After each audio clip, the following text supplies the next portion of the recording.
Hello दोस्तों, नमस्कार। Investment intelligence इस चैनल में मैं आप सभी का दिल से स्वागत करता हूँ।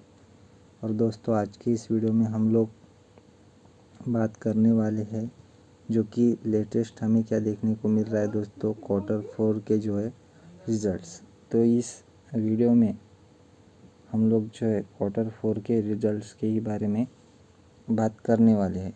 सो हम एंजल वन और वॉरी रिन्यूएबल टेक्नोलॉजीज़ के Q4 के रिज़ल्ट्स के बारे में बात करने वाले हैं। लेकिन उससे पहले आज के दिन हमें विप्रो के रिज़ल्ट जो है वो 3:30 बजे के बाद में देखने को मिले थे। तो एडीआर का कैसा परफॉर्मेंस है वो देख लेते हैं दोस्तों। या फ़िलहाल तो जो विप्रो का एडीआर है वो हमें 2.5% तक जो है डाउन जाते हुए नज़र आ रहा है। और इसी सेगमेंट में काम करने वाली जो इन्फोसिस का भी एडीआर है वो भी हमें 2% तक जो है लगभग डाउन दिख रहा है दोस्तों। और बाकी के जो एडीआर है जैसे कि आईसीआईसीआई बैंक, एचडीएफसी बैंक, वो फ़िलहाल तो हमें 0.5% की तेज़ी के साथ में वर्क करते हुए नज़र आ रहा है। डॉक्टर रेड्डीज़ लैब का भी जो एडीआर है वो हमें 0.5% की तेज़ी दिखा रहा है दोस्तों।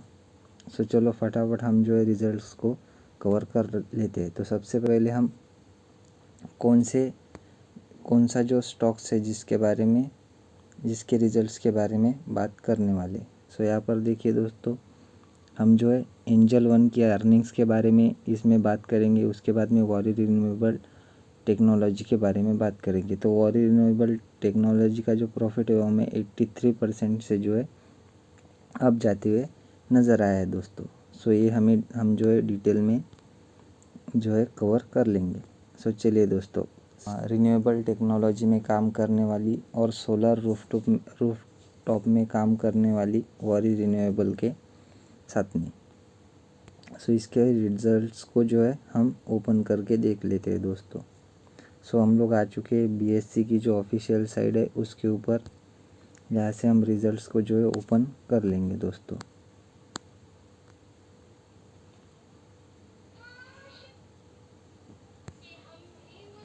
सो देखिए दोस्तों, यहाँ पर जो है हमें एक पीडीएफ दी गई है। तो उसमें हमें फाइनेंशियल रिजल्ट्स के बारे में बताया गया है। तो उसको मैं यहाँ पर ओपन कर लेता हूँ।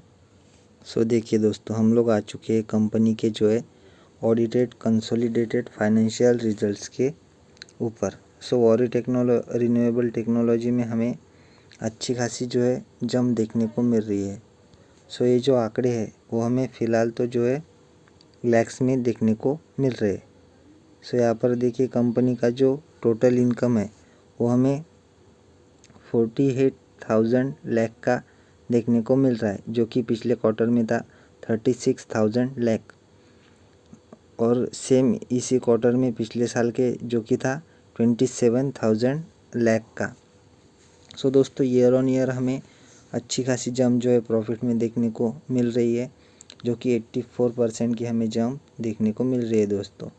और क्वार्टर ऑन क्वार्टर भी अगर बात करें तो कंपनी का प्रॉफिट हमें अच्छे लेवल पर बढ़ते हुए नज़र आया है। लेकिन दोस्तों, इतना इनकम के लिए कंपनी ने जो है एक्सपेंसेस कितने किए, तो इस क्वार्टर में कंपनी ने 35,000 लाख के जो है खर्चे किए। पिछले क्वार्टर में 29,000 लाख के जो है कंपनी ने खर्चे किए थे। और सेम क्वार्टर में जो है पिछले ईयर के 20,000 लाख का जो है खर्चा कंपनी ने किया था दोस्तों। उसके बाद में कंपनी का जो प्रॉफिट बिफोर टैक्स है तो वो कितना है, वो हमें 12,000 लाख देखने को मिल रहा है। और जो पिछले क्वार्टर में था 7,000 लाख, और उसके पहले के क्वार्टर यानी कि ईयर ऑन ईयर जो क्वार्टर है उसमें था 7,200 लाख। सो दोस्तों, हमें ईयर ऑन ईयर और क्वार्टर ऑन क्वार्टर जो है कंपनी का प्रॉफिट अच्छी तरह से जंप होते हुए नज़र आ रहा है। उसके बाद में टैक्स वगैरह देने के बाद में कंपनी का प्रॉफिट जो हमें 9,300 लाख का देखने को मिल रहा है। और वही पिछले क्वार्टर में हमें 5,300 लाख का देखने को मिल रहा था।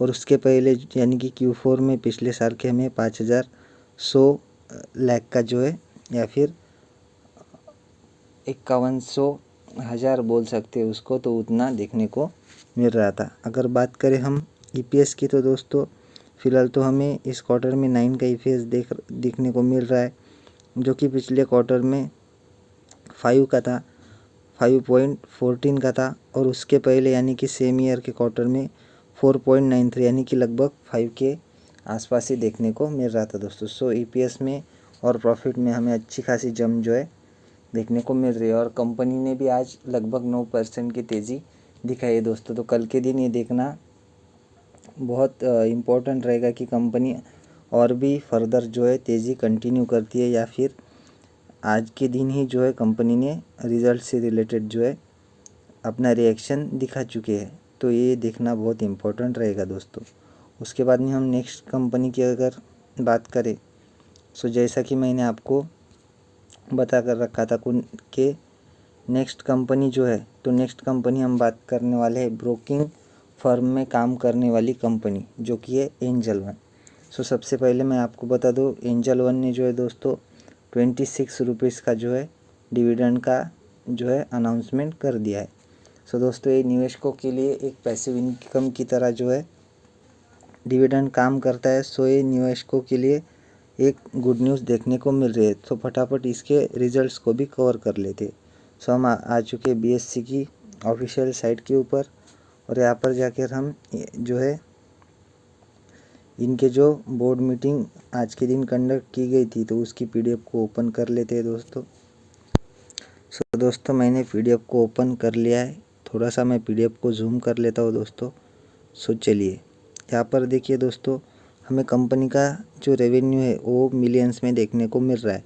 सो मैं आपको समझ में आए इसीलिए मैं इसको जो है सिंपल लैंग्वेज में आपको एक्सप्लेन करके बता देता हूँ दोस्तों। सो देखिए कंपनी का टोटल इनकम जो है वो हमें 10,000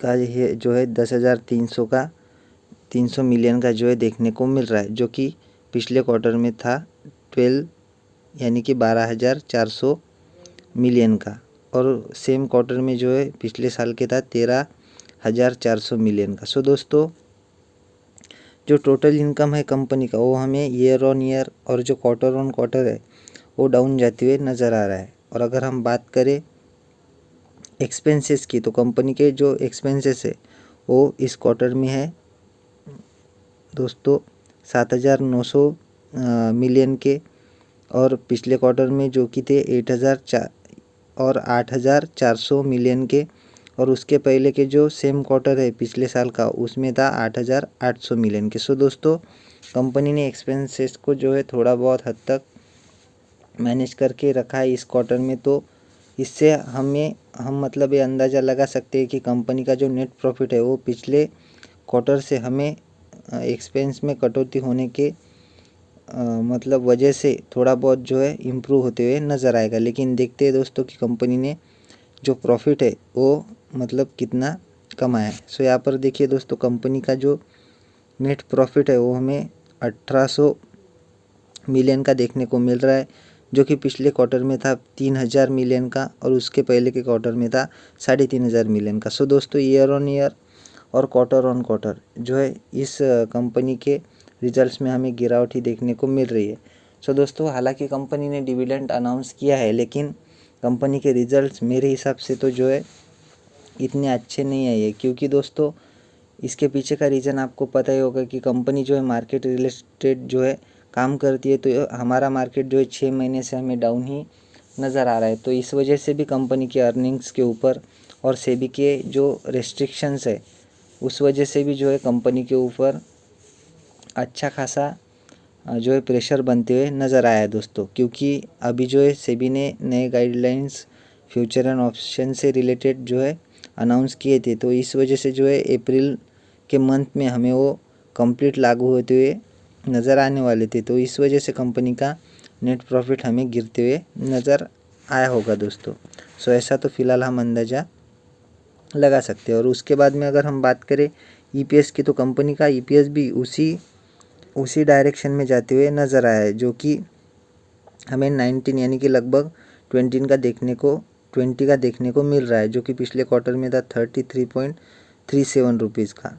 और उसके पहले का जो क्वार्टर है उसमें तो बाप रे बाप दोस्तों, इस क्वार्टर में जो है हमें कंपनी का ईपीएस जो है ईयर ऑन ईयर जो है 50% तक डाउन जाते हुए नज़र आया है दोस्तों। तो कल के दिन जो है एंजल वन में मतलब कितनी पिटाई होती है ये देखना दोस्तों इम्पोर्टेंट या फिर ज़रूरी रहेगा हमारे लिए। सो दोस्तों हम देखेंगे कल की कंपनी जो है कितना जो है डाउन जाती है या फिर कंपनी जो है कैसा रिएक्शन दिखाती है दोस्तों। सो दोस्तों मैंने इस वीडियो में दोनों भी कंपनी के जो है रिजल्ट्स को डिटेल में कंप्लीट किया है। अगर आपको वीडियो अच्छी लगी हो तो वीडियो को लाइक और चैनल को सब्सक्राइब कर सकते हो। मिलते हैं नेक्स्ट वीडियो में, तब तक के लिए बाय बाय, धन्यवाद।